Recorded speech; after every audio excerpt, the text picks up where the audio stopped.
Bonjour à tous. Alors aujourd'hui on va parler un petit peu d'un sujet très sensible quand on parle de voitures importées spécialement d'Allemagne, parce qu'en France on a vraiment énormément de gens qui pensent que toutes les voitures d'Allemagne sont trafiquées en kilométrage. Donc on va essayer un petit peu d'en parler. Les Allemands sont quand même un petit peu plus sérieux et carrés en général. Donc ce serait un peu compliqué de s'imaginer que les Allemands déjà font ce genre de trafic comme ça à grande échelle. Ça paraît un peu bizarre.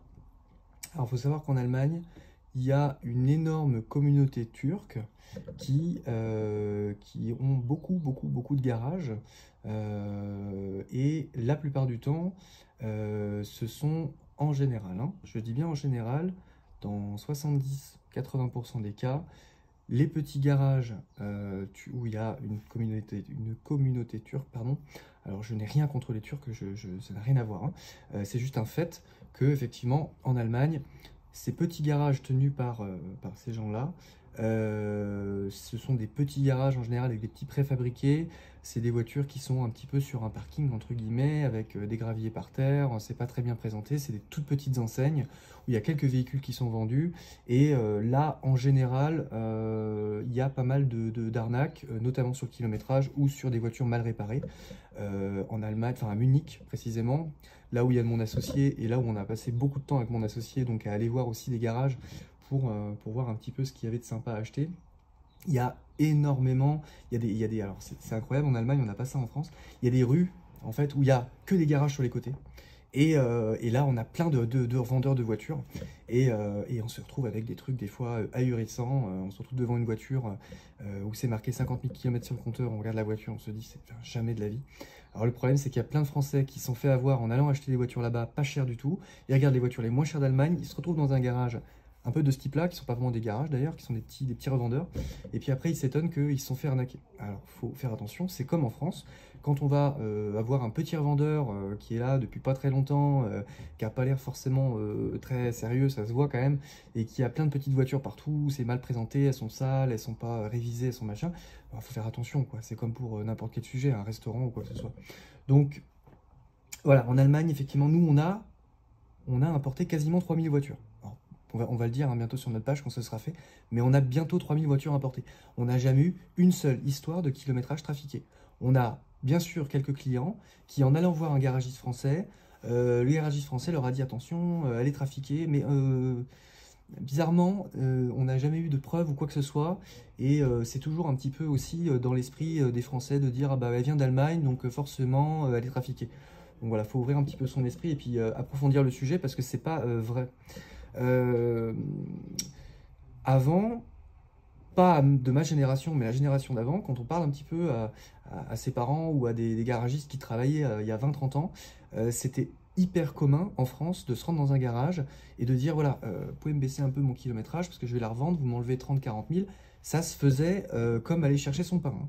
Donc dire que c'est en Allemagne, c'est un petit peu gonflé. Donc ça, c'est quelque chose qui était très commun et très facile à faire, puisque bon, notamment les anciens compteurs étaient faciles, puisque c'était des petites, c'était mécanique, hein, donc on pouvait les remonter un peu en image avec la tournevis, pardon, la visseuse qui reprend le kilométrage d'avant.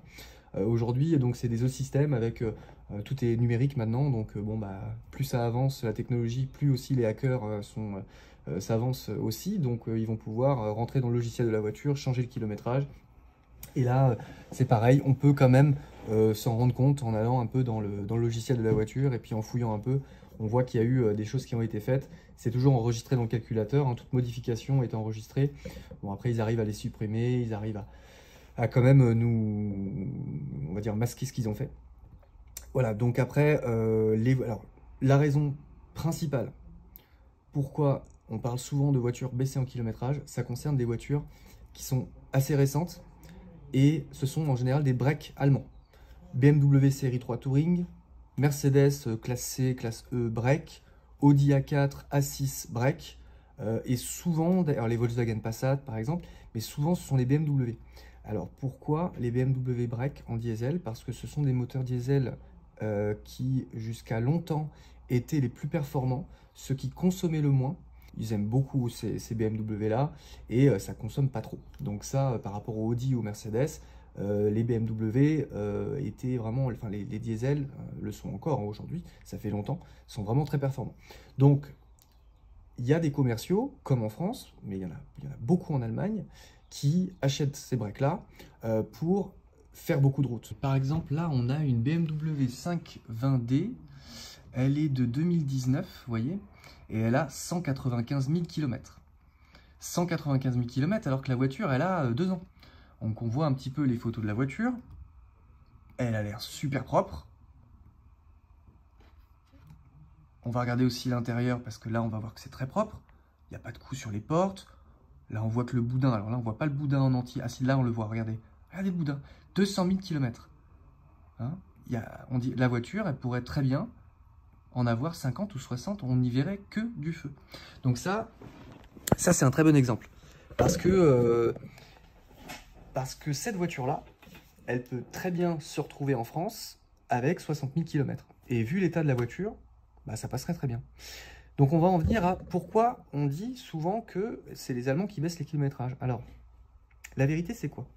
La vérité c'est que ces voitures-là, qui sont pas très vieilles, qui ont déjà beaucoup de kilomètres, eh bien ça va être des acheteurs, enfin des revendeurs, donc français ou autres, dans d'autres pays aussi, hein, qui vont acheter ces voitures-là en Allemagne, qui vont baisser le kilométrage, et qui vont ensuite les vendre et faire une très belle plus-value. Parce que déjà, ils les achètent pas cher au départ, elles sont très kilométrées, et ils vont baisser le kilométrage, donc la valeur de la voiture va remonter, hein, dépendant du nombre de kilométrages qui baisse. Mais si cette voiture a 195 000, ils enlèvent, je sais pas, hein, 120 000, 130 000 km, enfin, si là, elle est vendue 26 000 euros, c'est certainement une voiture qu'ils vont pouvoir vendre, je sais pas, 36, 37, facile, 40 000 euros peut-être. C'est une série 5 en plus. Donc vous imaginez pas le business que ça représente. Vous achetez une voiture en France, vous vous rendez compte un peu plus tard, vous avez un souci mécanique ou quoi, vous vous rendez compte en fait votre kilométrage a été baissé. Pourquoi? Parce que vous faites faire une expertise ou votre garagiste, bah, il voit qu'il y a un problème. Et vous vous rendez compte qu'elle vient d'Allemagne. Parce qu'en fait, quand vous l'avez achetée en France, vous ne saviez pas forcément. Et vous allez vous dire, bah, elle est baissée en kilométrage, elle vient d'Allemagne, c'est les Allemands. C'est souvent un garage entre deux qui a baissé le kilométrage, qui n'était pas forcément allemand, comme vous avez compris, qui est souvent français, malheureusement, et qui a baissé le kilométrage et qui va nous faire croire, entre guillemets, que c'est des Allemands, mais non, c'est pas les Allemands. Donc ça, c'est vraiment la raison principale. On a beaucoup de clients qui nous disent qu'en Allemagne, ils ont le droit. Alors ça, je pense qu'il y en a un de vous là qui regarde, qui se dit, oui, moi j'ai entendu, les Allemands, ils ont le droit de baisser les kilométrages. Alors ça, mon associé allemand, voilà, il rigole quand on dit ça, parce que c'est pareil, ça n'a jamais existé. La loi sur la baisse de kilométrage est la même qu'en France ou en Allemagne, c'est illégal. Donc non, ce n'est pas du tout autorisé, et c'est pas quelque chose qui se fait en Allemagne plus qu'ailleurs. Il y a des véhicules baissés en kilométrage partout. On va arriver justement à dire comment est-ce que je peux savoir si mon véhicule a le bon kilométrage. C'est pas très compliqué. Alors ça peut être compliqué, parce qu'avec les voitures modernes, avec le numérique, c'est de plus en plus compliqué. Mais il y a quelque chose d'assez simple, c'est de recouper les années avec le nombre de kilomètres que le véhicule a pris par an. On le voit sur les entretiens. La plupart des véhicules, c'est tous les 2 ans ou 30 000 km les entretiens.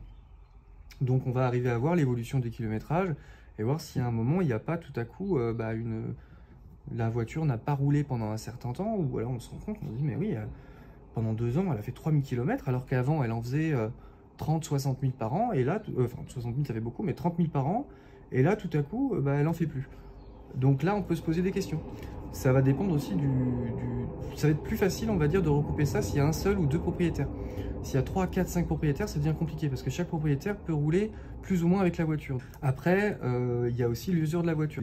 Par exemple, le volant, le levier de vitesse, les pédales, donc accélérateur, embrayage et frein, qui peuvent être assez usés. Par exemple, sur cette voiture qui a 195 000 km, peut-être qu'en s'approchant un petit peu à l'intérieur de la voiture, on va se rendre compte, même si les photos sont jolies, qu'il y a quand même des choses qui sont un petit peu usées.